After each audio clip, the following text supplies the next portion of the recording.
Hello बच्चों।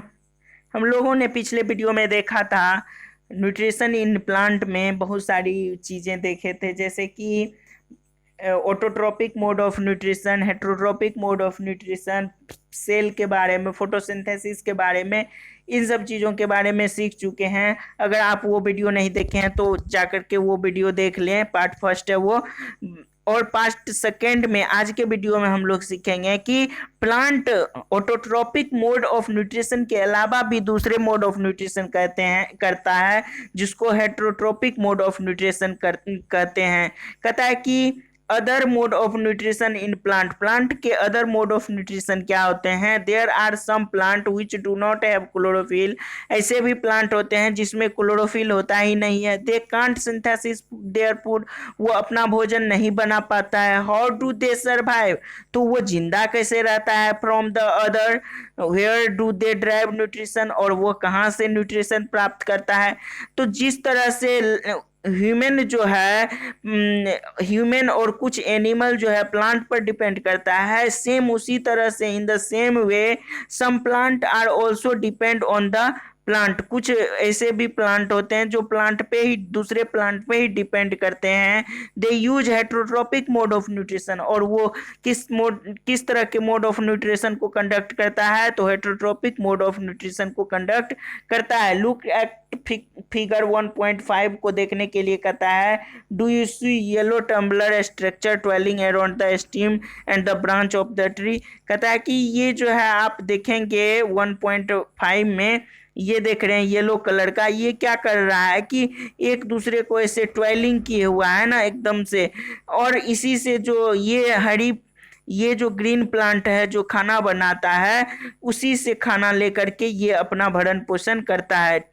ठीक है। कहता है दिस प्लांट कॉल्ड कास्कुटा, इस प्लांट का नाम जो है कास्कुटा है, या इसको हिंदी में अमरबेल कहते हैं। It does not have chlorophyll, इसमें कोई क्लोरोफिल नहीं है क्योंकि येलो कलर का दिखता है। जब भी क्लोरोफिल रहेगा it means that it looks green colour. It takes readymade food from the plant, ये किस तरह का फूड लेता है प्लांट से, तो रेडीमेड फूड लेता है कि नहीं लेता है। कहता है ऑन व्हिच, जिसके वजह से क्या होता है कि ये क्लाइंबिंग करता है। The plant on which it climb is called host, जिस पर अमरबेल जैसे पौधे जो कि खुद खाना नहीं बनाता है, दूसरे पर आश्रित रहता है, तो जिस पौधे पर वो आश्रित रहता है उसको होस्ट बोलते हैं। Since it is deprive of the host, ये क्या होता है, होस्ट प्लांट पे रहता है, न्यूट्रिएंट उसी से लेता है, इसीलिए ये क्या कहते हैं, इसको पैरासाइट कहते हैं। पैरासाइट मतलब क्या, ये होस्ट प्लांट्स पे डिपेंड रहता है तो ये पैरासाइट हो गया, है ना। कहता है are we and other animal also parasite on the plant, क्या हम लोग भी तो दूसरे पे डिपेंड हैं, और कुछ एनिमल भी है जो कि इस डिपेंड रहता है, तो वो भी पैरासाइट हुआ। You should think about it, आपको इस बात पर सोचना चाहिए। And discuss with your teacher, आपको अपने शिक्षक से डिस्कस करना चाहिए। तो देखिए, आप सिर्फ ये बात नहीं कि प्लांट में ही पैरासाइट होता है, ह्यूमन के अंदर भी पैरासाइट होता है। जैसे कि आपके पेट के अंदर कभी कभी क्या हो जाता है कि टेप वर्म हो जाता है, जो कि आप जो खाना खाते हैं उसी पर जीवित रहता है। और तब कभी कभी आपकी माँ क्या करती है, आपको दवा देती है जिससे कि वो पेट का जो है जितना भी स्टेप वर्म है वो मर जाता है और बाहर निकल जाता है वेस्टेज के द्वारा। तो इस तरह से देखते हैं क्या कि जो डिपेंड होता है दूसरे पर, जो दूसरे पर डिपेंड होता है उसको होस्ट, जो डिपेंड रहता है उसको गेस्ट प्लांट बोलते हैं, और जिस पर डिपेंड रहता है उसको होस्ट प्लांट बोलते हैं। पहली वांट टू नो, पहली जानना चाहती है कि वेदर मॉस्किटो, बेड बग्स, हाँ लीच, ये सब क्या है, leeches that struck our blood, जो कि सक आवर ब्लड, हम लोगों का ब्लड चूसता है, क्या ये भी पैरासाइट है। तो बिल्कुल है, क्योंकि ये हम लोगों पर डिपेंड करता है, तो इसीलिए इसको हम पैरासाइट बोल सकते हैं। ठीक है। कहता है हैव यू सीन और heard of plant that can eat animal. क्या कभी आपने सुना है कि ऐसे प्लांट जो कि एनिमल को खाते हैं? दैट आर फ्यू प्लांट, वो कुछ ही प्लांट ऐसा होता है विच कैन ट्रैप इंसेक्ट, जो इंसेक्ट को क्या कर सकता है, ट्रैप कर सकता है। डाइजेस्ट दैम, उसको डाइजेस्ट करता है। इज इट नॉट अमेजिंग, क्या यह मतलब बहुत अमेजिंग बात नहीं है? सच प्लांट में बी ग्रीन, वो ग्रीन भी हो सकता है और अदर कलर का भी हो सकता है। लुक एट द प्लांट, उस प्लांट को देखिए। द पिचर लाइक, जो कि पिचर के तरह का होता है, घड़ा के तरह का होता है, इसीलिए इसका नाम पिचर प्लांट ही रख दिया गया है। देखिए ये पिचर प्लांट जो है कैसे इसमें ये घड़ा टाइप का है, इसमें जैसे कि इस पर आता है कोई इंसेक्ट तो इसके अंदर घुस जाता है। जब अंदर घुस जाता है तो ये लीड जो है, ये लीड क्या हो जाता है, ढक देता है उसको। और इस तरह से जब ढक दिया जाता है तो बाहर नहीं निकल पाता है इंसेक्ट। तो वो इंसेक्ट जो है इसके अंदर से एक गैस्ट्रिक जूस निकलता है, और उसको डाइजेस्टिव जूस भी कहते हैं। डाइजेस्टिव जूस निकलता है और उसको डाइजेस्ट कर लेता है। इस तरह से वो प्लांट जो है इंसेक्ट को खा जाता है और अपना न्यूट्रिशन को पूरा करता है।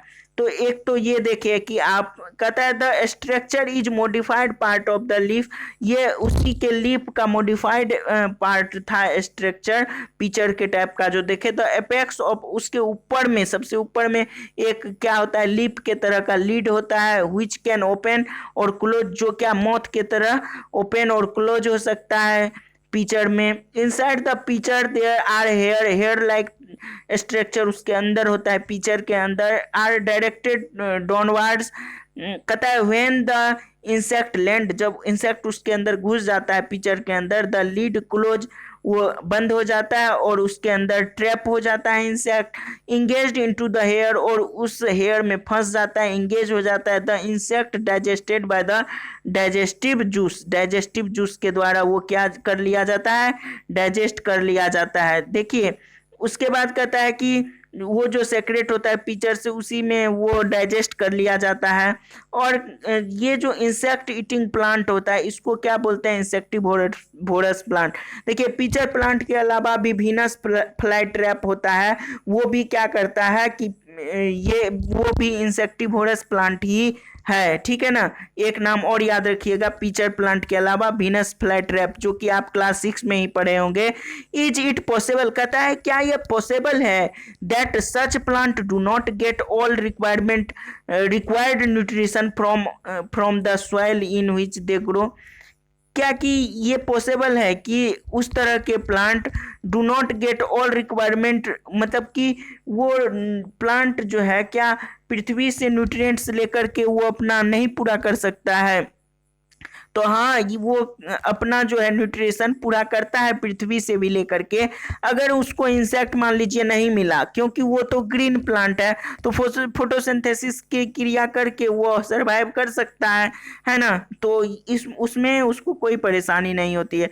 बोजू इज कंफ्यूज, इसीलिए बोजू कंफ्यूज्ड है कि if the picture plant is green, अगर वो ग्रीन है तो कैरी आउट करेगा photosynthesis, then why does it feed on insect, तो वो क्यों इंसेक्ट को खाता है? देखिए इंसेक्ट को खाने का उसका एक ही जो है मोटिव होता है कि इंसेक्ट में जो है नाइट्रोजन की मात्रा ज़्यादा होती है और वो नाइट्रोजीनियस प्लांट होता है, उसको ज़्यादा नाइट्रोजन की जो आवश्यकता होती है, तो उसके फुलफिलमेंट के लिए वो क्या करता है, इंसेक्ट को खाता है। ये याद रखेंगे आप, ठीक है। अब देखिए ये खत्म हो गया। अब हम लोग बात करेंगे स्पेर सेप्रोफाइट्स के बारे में कि सेप्रोफाइटा क्या होता है। कहता है कि यू माइट हैव सीन, आपने अवश्य ही देखा होगा, पैकेट्स ऑफ द मशरूम को देखे होंगे, sold in the vegetable market में जिसको बेचा जाता है। You may have also seen fluffy umbrella like patches, umbrella like growing on the rotten would, कभी कभी जो है लकड़ी को आप बाहर छोड़ देते हैं पानी में, जैसे बारिश की मौसम आई तो उस पर देखते हुए कि अम्ब्रेला के जैसे निकल जाता है रेनी सीजन में। Let us find out what type of nutrients they need to survive, उसको किस तरह का न्यूट्रिशन चाहिए, क्योंकि आप तो जानते हैं वो ग्रीन कलर का नहीं होता है, नॉन ग्रीन प्लांट है, तो वो कहाँ से अपना भोजन लेता है, from where they get them, वो न्यूट्रिशन कहाँ से लेता है। तो अब आप बताइए कि वो कहाँ से लेता होगा। कहता है बोजू वांट टू नो, बोजू जानना चाहता है कि how these organism require nutrient, कैसे वो जरूरत होता है उसको न्यूट्रिशन की। They do not have mouth like animal, उसको तो एनिमल के जैसे माउथ नहीं होता है। They are not like green plant, न तो वो ग्रीन प्लांट है। द लेक ऑफ क्लोरोफिल नहीं होने के कारण वो फोटोसिंथेसिस की क्रिया भी नहीं कर सकती है, तो आखिर वो जिंदा कैसे रहता है, ये भी तो एक सवाल है। कहता है एक्टिविटी 1.2 की जब बात करें तो उसमें कहता है take a pieces of bread, bread का पीसेज ले लीजिए और उसको क्या कीजिए, मॉइस्टन कर दीजिए, मॉइस्ट कर दीजिए, ईट विथ वाटर के साथ, live it in moist warm place and 2 से 3 दिन तक उसको छोड़ दीजिए, अनटिल जो है फ्लफी पैचेज अपेयर्स, जिस जब तक कि उस पर क्या के पैचेज ना आ जाए। दीज पैचेज में भी व्हाइट हो सकता है, ग्रीन हो सकता है, ब्राउन हो सकता है और अदर कलर का हो सकता है। Observe the patches under the microscope और मैग्नीफाइंग ग्लास, इसको मैग्नीफाइंग ग्लास के अंदर आप अगर ऑब्जर्व करेंगे तब क्या पाएंगे कि white brown your observation in the notebook. अब आप क्या कीजिए, अपना ऑब्जर्वेशन को नोटबुक में लिखिए। तो मोस्ट प्रोबेबली ज्यादातर जो आपको मिलेगा, you will seen the cotton like thread, एकदम कॉटन लाइक थ्रेड उस पर आपको मिलेगा, spread on the pieces of bread. These organism are called fungi, और वो जो ऊपर में आप देखेंगे उसी को फंगी कहा जाता है। They are different mode of nutrition, उसमें क्या होता है, डिफरेंट मोड ऑफ न्यूट्रिशन होता है। They secrete digestive juice on the dead and decaying matter. अब देखिए डेड एंड डिकेइंग मैटर से डाइजेस्टिव जूस निकलता है, and convert it into the solution, उसको क्या करता है, वो कन्वर्ट कर देता है सॉल्यूशन में। And they observe the nutrient from it, और उसी से वो क्या करता है, न्यूट्रिशन लेता है। This mode of nutrition in which organism, अब देखिए इस तरह के मोड ऑफ न्यूट्रिशन जिसमें क्या होता है कि this mode of nutrition in which organism take in nutrition in the solution form, solution form के रूप में लेता है। From dead and decaying matter, से सड़े गले पदार्थ से सॉल्यूशन के रूप में लेता है, उसी को क्या बोलते हैं, सेप्रोट्रोपिक न्यूट्रिशन, क्या बोलते हैं, सेप्रोट्रोपिक न्यूट्रिशन। समझ गए सेप्रोट्रोपिक न्यूट्रिशन क्या होता है, कि मतलब सड़े गले पदार्थ से लेने वाले जो लिक्विड के फॉर्म में न्यूट्रिशन होता है उसी को सेप्रोट्रोपिक न्यूट्रिशन कहते हैं। सेप्रोट्रोपिक न्यूट्रिशन समझ गए क्या किसको कहते हैं। तो एक हो गया ऑटोट्रोपिक न्यूट्रिशन, एक हो गया हेटरोट्रोपिक न्यूट्रिशन, एक हो गया saprotrophic nutrition. Plant which use saprotrophic nutrition is called the saprotrophs, उसको क्या बोलते हैं, सेप्रोट्रॉप्स कहते हैं। और ये ज्यादातर जो फंगी होता है ऑल्सो ग्रो ऑन पिकल, जो कि अचार पर उग जाता है या लेदर के सामान पर या क्लोथ पे। क्लोथ को आप क्या कीजिए, थोड़ा सा भिगा रहता है उसको छोड़ दीजिए, तो कुछ दिन बाद उस पर क्या आ जाएगा कि वही फंगस लग जाएगा, और वो फंगस होता है क्या है, सेप्रोट्रोपिक मोड ऑफ न्यूट्रिशन करता है। हॉट और ह्यूमिड जगह पर अगर आप छोड़ देंगे तो, ठीक है ना। पहली कहती है, पहली उत्सुक है टू नो, जानने के लिए, वेदर हर ब्यूटीफुल शूज, उसका जो शू है, विच वोर ऑन ए स्पेशल ओकेजन, जो कभी कभार वो पहनती है किसी ओकेजन पे, अवसर पे, were spoil by the fungi, fungi उसमें लग गया during the rainy season. She wanted to know how fungi appear suddenly during the rainy season, वो ये जानना चाहती है कि जब बरसात का मौसम आता है तो कहाँ से अचानक से ये फंगी आ जाता है और खराब कर देता है। तो ये फंगस आने का कारण क्या है, कहाँ से आ जाता है, इस बात को देखेंगे। फंगस प्रोवाइडेड अंडर शेल्टर, इसको शेल्टर कहाँ से मिलता है, water and mineral to the alga. In return the alga provided food which is prepare by the photosynthesis, alga photosynthesis के द्वारा फूड लेता है। लेकिन फंगस जो है ये आता कहाँ से है, how nutrients are replenished in the soil, और न्यूट्रिशन कैसे रिप्लेनिश किया जाता है सॉइल में। कहता है कि ये देखिए, इसको हम लोग अब देखेंगे कि किस तरह से होता है। कि कहता है have you seen the farmer, क्या आपने फार्मर को देखा है। एक सेकेंड, ये तो छोड़ दिए ना। देखिए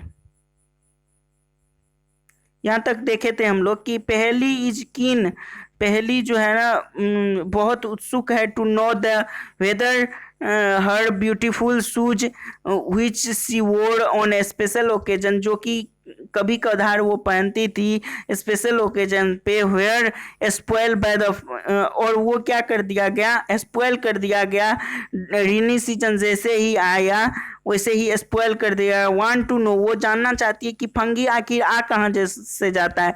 suddenly during the rainy season, यानी जब बारिश का मौसम आता है तो ये फंगस कहाँ से आ जाता है।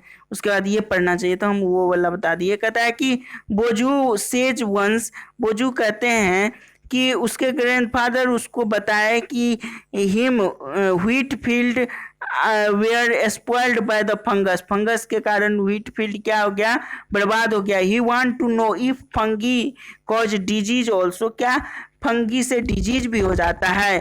पहली टोल्ड हिम, पहली कहती है कि many fungi like yeast, yeast जो होता है या mushroom are useful but some fungi cause diseases, मतलब कुछ फंगी जैसे कि मशरूम है या ईस्ट है ये यूजफुल होता है ह्यूमन के लिए, लेकिन कुछ क्या करता है, डिजीज भी क्रिएट करता है। बट सम फंगी, कुछ फंगी क्या करता है, डिजीज भी उत्पन्न करता है। Animal and human some fungi are also use in medicine, कुछ फंगी ऐसे भी हैं जिसको मेडिसिन के रूप में इस्तेमाल किया जाता है। ड्यूरिंग रेनी सीजन, अब देखिए वो पूछी थी कि ये कहाँ से आ जाता है ड्यूरिंग रेनी सीजन, फंगस कहाँ से आ जाता है, तो उसी का जवाब देखिए। During rainy season they spoil many things, ask your parent about the means of fungi, ये कहाँ से आ जाता है। कहता है कि ये जो फंगल स्पोर्स होता है, fungal spores are generally present in air, ये एयर में रहता है। when they land on the wet, जैसे ही उसको वेट और वार्म थिंग्स मिल जाता है, दे जर्मिनेट एंड ग्रो, वो क्या हो जाता है, एयर से आ जाता है, जर्मिनेट हो जाता है। No can you figure out how, क्या तुम बता सकते हो कि कैसे you can protect our thing from getting spoiled, मतलब सड़ने से कैसे बचा सकते हो जिसमें फंगस नहीं लगे। सम ऑर्गेनिज्म लीव टुगेदर, कुछ ऑर्गेनिज्म क्या करता है, साथ साथ रहता है शेल्टर एंड न्यूट्रिशन के लिए, इसको हम क्या बोलते हैं, सिम्बायोटिक रिलेशनशिप बोलते हैं। जैसे कि देखिए वहाँ पर जो हम पढ़े थे कि प्लांट पर क्या था, कास्कुटा का था प्लांट, और वो क्या करता था, न्यूट्रिशन ग्रीन प्लांट से लेता था।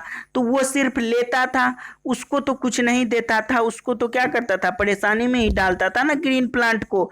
लेकिन कुछ ऐसे भी प्लांट होते हैं जो सिम्बायोटिक रिलेशनशिप पे चलता है, जो कि वो किसी प्लांट को कुछ देगा तो उसके बदले में रिटर्न में भी उसको कुछ मिलेगा। For example certain fungi live in the root of tree, कुछ कुछ फंगी जो है ट्री के लीफ, ट्री के रूट्स में रहता है, जड़ में रहता है। The tree provide nutrition to the fungus, tree क्या करता है, उसको न्यूट्रिशन देता है फंगस को। इन रिटर्न रिसीव हेल्प, और रिटर्न में क्या कर लेता है, उसको हेल्प मिलता है। Take up water and nutrition from soil, वो वाटर और न्यूट्रिशन सॉइल से लेता है। तो इस तरह से दोनों का मदद हो गया। The association of very important for the trees, और ये एसोसिएशन जो है ट्री के लिए भी बहुत इंपॉर्टेंट होता है। इन ऑर्गेनिज्म कॉल्ड, जैसे कि लाइकेन है, एक ऑर्गेनिज्म है, एक क्लोरोफिल कंटेनिंग पार्टनर होता है, विच इज एन एल्गा, जो कि एल्गा होता है, and fungus live together, alga और फंगस जो है दोनों साथ साथ रहता है, जो कि लाइकेन जो है दोनों के बीच का है ना। कहता है द, देखिए कहता है the fungus provide shelter, fungus उसको क्या देता है, शेल्टर देता है, वाटर देता है एंड मिनरल देता है। और एल्गा रिटर्न में क्या देता है, प्रोवाइड फूड, एल्गा उसको फूड देता है और वो जो फंगस क्या देता है, वाटर मिनरल देता है। तो इस तरह से दोनों क्या हो गया, दोनों एक दूसरे के लिए फायदेमंद हो गया। तो इस तरह के रिलेशनशिप को सिम्बायोसिस बोलते हैं। क्या बोलते हैं, सिम्बायोटिक रिलेशनशिप, है ना। तो समझ गए कि सिम्बायोटिक रिलेशनशिप क्या होता है। और इसके बाद देखते हैं कि सिम्बायोटिक रिलेशनशिप के बाद देखते हैं कि एक और चीज की how nutrients are replenish in the soil, nutrients कैसे रिप्लेनिश किया जाता है सॉइल में। Have you seen farmer spreading manure, कैसे जो है आप देखे होंगे कि फार्मर्स जो है फर्टिलाइजर डालता है वो सॉइल में, क्यों, तो सॉइल के फर्टिलिटी को इंक्रीज करने के लिए उसमें फर्टिलाइजर डालता है, इसके अलावा मैन्योर डालता है। कहता है gardeners using them in lawn और इन पोट्स में, do you know why they add to the soil, वो क्यों ऐड करता है ये सारी चीज, तो आपको पता है फर्टिलिटी इंक्रीज करने के लिए, जिससे कि उसमें जो भी प्लांट लगाया जाए उसका न्यूट्रिशन अच्छे तरीके से हो। You learn that plant absorb mineral and nutrient from the soil, soil से रहता है। So their amount in the soil kept on decline, तो उसका जो अमाउंट होता है धीरे धीरे, अगर मान लीजिए आप एक ही खेत में प्लांट लगाते जा रहे हैं तो उसकी जो फर्टिलिटी होती है वो डिक्रीज हो जाती है। तो वो फर्टिलाइजर के इस्तेमाल करने से या मैन्योर के इस्तेमाल करने से उसकी फर्टिलिटी फिर से रीस्टोर हो जाती है। न्यूट्रिशन सच एज नाइट्रोजन, उसमें अब जो फर्टिलाइजर मिला होता है उसमें नाइट्रोजन का कंपाउंड रहता है या पोटेशियम का रहता है, फास्फोरस का रहता है, ये सब चीज डाला जाता है। These nutrient need to add from time to time, समय समय पर उसको ऐड किया जाता है प्लांट मतलब सॉइल में, और ये इनरिच हो जाता है उसमें ज़्यादा मात्रा में। ये सब जब हो जाता है तब जो उसमें प्लांट उगाया जाता है तो वो प्लांट क्या करता है, अच्छा से ग्रो करता है, तब उसमें जो है ग्रोथ प्लांट का अच्छा होता है। You can grow plant and keep them healthy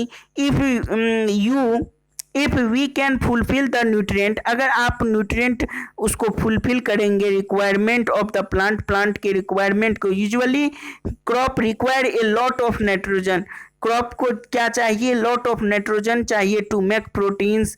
after the harvest the soil becomes deficient in nitrogen, तब क्या होता है कि सॉइल का धीरे धीरे नाइट्रोजन की शक्ति डिफिशियंट हो जाती है, कम हो जाती है।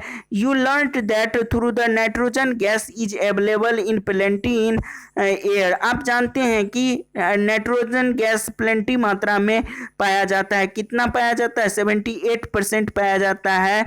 लेकिन ये जो है प्लांट डायरेक्ट नाइट्रोजन गैस का यूज नहीं कर सकता है।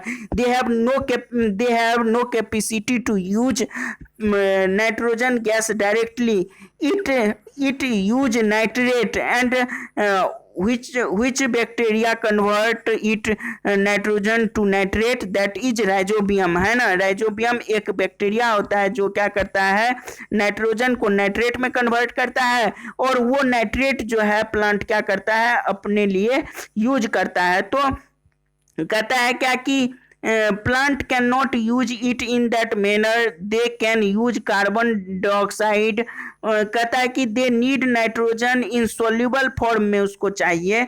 और बैक्टीरिया, एक बैक्टीरिया होता है जो राइजोबियम होता है, can take atmospheric nitrogen and convert into in the soluble form, यानी नाइट्रेट के रूप में, सोल्यूबल फॉर्म के रूप में। But rhizobium can not make its own food, और ये अपना भोजन नहीं बना सकता है। So it lives on the root of the gram, pea, moong, यानी जितने भी दलहन पौधे होते हैं सबके जड़ में राइजोबियम होता है। And other legumes provide them nitrogen, और उसको क्या करता है, नाइट्रोजन देता है प्लांट को। मोस्ट ऑफ द पल्सेज, बोले अभी जितने भी दलहन पौधे होते हैं are obtained from the leguminous plant.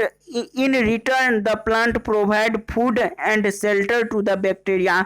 उस बैक्टीरिया को जो है क्या करता है, खाना के साथ साथ वो क्या देता है, रहने के लिए घर भी देता है, जगह भी देता है, और वो बैक्टीरिया क्या करता है, प्लांट को नाइट्रोजन इकट्ठा करके देता है। दे दस हैव, अब इस तरह के रिलेशनशिप को तो आपको पता ही है, सिम्बायोटिक रिलेशनशिप बोलते हैं, हम बता चुके हैं, है ना। कहता है this association is a great significance, इसका जो है बहुत बड़ा महत्व होता है फार्मर के लिए।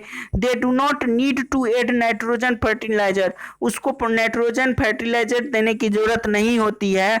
जब आप इसीलिए देखते होंगे कि जब एक फसल लगाया जाता है तो दूसरी फसल के बीच में ही एक उसमें दाल की खेती कर ली जाती है खेत में, क्योंकि इससे क्या होता है कि जो पृथ्वी में, जैसे कि अब गेहूं लगाया तो गेहूं के बाद क्या लगा दिया जाता है कि या तो उसमें मूंग का खेती कर लिया जाता है या कोई दलहन का खेती कर लिया जाता है, जिससे उसमें नाइट्रोजन क्या हो जाए, सॉइल में नाइट्रोजन फिर से रीस्टोर हो जाए, है ना। तो कहते हैं in this chapter you learned that, आपने सीखा कि most of the plant are autotrophic, most of जो प्लांट जो होते थे वो ऑटोट्रोपिक मोड ऑफ न्यूट्रिशन करते थे। ओनली फ्यू प्लांट, कुछ ही प्लांट जो थे एडॉप्ट किए हुए थे heterotrophic mode of nutrition, like parasitic and the saprotrophic mode of nutrition, parasitic भी था, सेप्रोट्रोपिक भी था। दे ड्राइव न्यूट्रिशन, वो न्यूट्रिशन लेते थे अदर ऑर्गेनिज्म से। All animals are categorized as heterotrophic, और जितने भी एनिमल थे सब हेटेरोट्रोपिक मोड ऑफ न्यूट्रिशन करते थे। They depend on the plant and other animal for the food, food के लिए वे दूसरे प्लांट पे निर्भर होते थे। कैन वी से, क्या हम कह सकते हैं कि that insectivorous plant are partial, insectivorous plant जो है पार्शियल हेटेरोट्रॉप्स होते हैं, क्या आप इसे कह सकते हैं? तो बिल्कुल कह सकते हैं।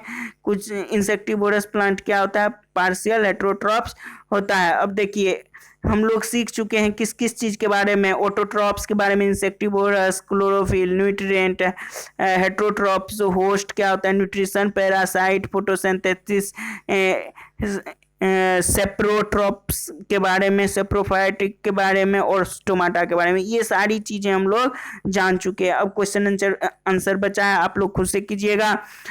और अगर आप लोगों को मेरा वीडियो ये पसंद आया होगा, आप लोगों को समझ में आया होगा, तो आप इसे शेयर कीजिए, अपने दोस्तों को बताइए, क्योंकि बस मेरा यही गुरु दक्षिणा के रूप में आप यही जाने कि इसको ज़्यादा से ज़्यादा बच्चों तक पहुंचाना है, ताकि वो भी इससे फ़ायदा ले सके और इससे लाभान्वित हो सके। ठीक है, थैंक यू फॉर वाचिंग। खुश रहिए, पढ़ते रहिए, मस्त रहिए। Thank you.